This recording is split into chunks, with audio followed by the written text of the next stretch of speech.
Bit লবণ, bit লবণ আপনার রান্নাঘরে যেটা রয়েছে সেটা কিন্তু কি কাজে আপনি লাগাতে পারবেন সেটা নিয়ে আজকে ডিসকাশন করবো। একটা জিনিস আরো বলবো যে আপনার বাড়িতে হয়তো প্রেশারের পেশেন্ট আছে, ব্লাড প্রেশার হাই আছে, তারা কি বিট লবণ খেতে পারে কিনা, তো এইসব নিয়ে ডিসকাশন করব। আমি ডক্টর প্রমোদ শর্মা, নমস্কার জানাই সবাইকে। আয়ুর্বেদিক নেচার কেয়ার এন্ড কিউরের ডাইরেক্টর।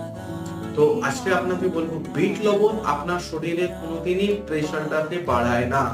তো যারা ব্লাড প্রেশার পেশেন্ট ওরা কিন্তু বিট লবণ ব্যবহার করতে পারে, কিন্তু হ্যাঁ কাঁচা খাওয়া আমরা কোনোদিনই আপনাকে বলবো না, কেন কাঁচা খেলে আপনার শরীরের মধ্যে সোডিয়ামটা ইনক্রিজ করতে পারে। ওই জন্য সোডিয়ামটা একটা লিমিটেড থাকলেই কিন্তু ভালো হয়। তো ওই জন্য আপনাকে কাঁচা খাওয়া আমি অ্যাডভাইস দেবো না। এবার বিট লবণ আপনার কোন ইমার্জেন্সি কেসে আপনি কাজে লাগাবেন? যখনই আপনাকে মনে হচ্ছে প্রচুর অ্যাসিডিটি, হাইপার অ্যাসিডিটি হয়ে গেছে, গ্যাস্ট্রাইটিস প্রবলেম হয়ে গেছে, আপনার কোনো রকম বমি বমি ভাব আসছে, কোনো রকম পেট আপনার